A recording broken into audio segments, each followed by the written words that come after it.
This is Platonic Prisoners Podcast. We want to compete with other. We feel like it's supposed to be me leading.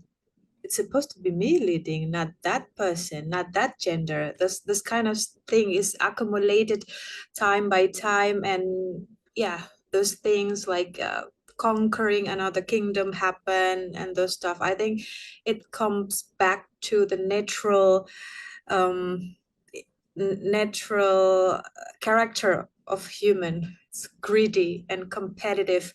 People are being too obsessed, and actually being mother woman is also something nice.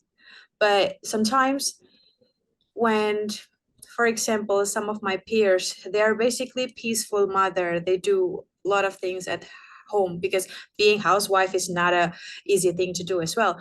They were peacefully with that, but suddenly they got really stuck into the idea that the feminism needs to be a roast.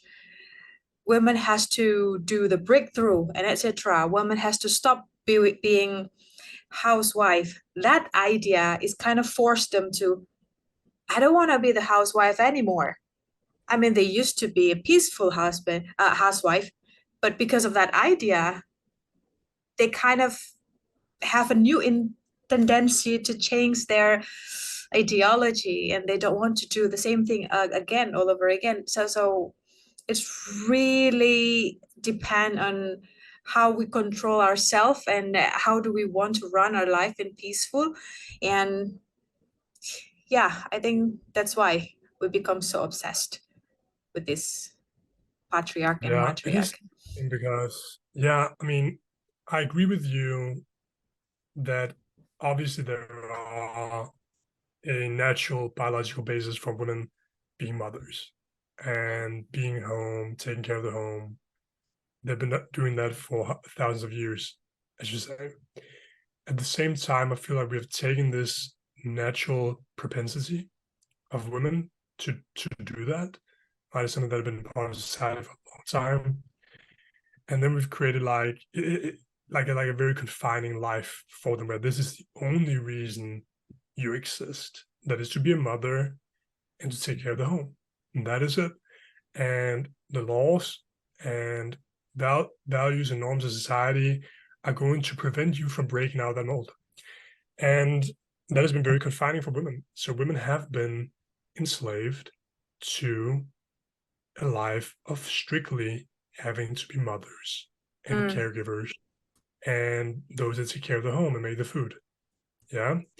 They haven't had an option. And that is not ethical. That is not ethical. That is enslavement. And what I'm saying is that in the original matriarchies, societies where there were greater equality, we're talking about plus 4,000 years ago, women had high status. And as the early Greek historians say, women, they were in the marketplace in Egypt, bartering, buying and selling. That is financial freedom. So in ancient prehistoric, very ancient Egypt, women had more rights than they had in the 1950s. That is wild. So that tells us that is not completely natural. There is a social construction taking place here where women have been confined in a certain lifestyle that has prevented them from being free human beings. So I think, and also, but that said, so we have that. So it is a good thing that women, they can finally go out and vote and go out and work and go out and, chase their dreams. However,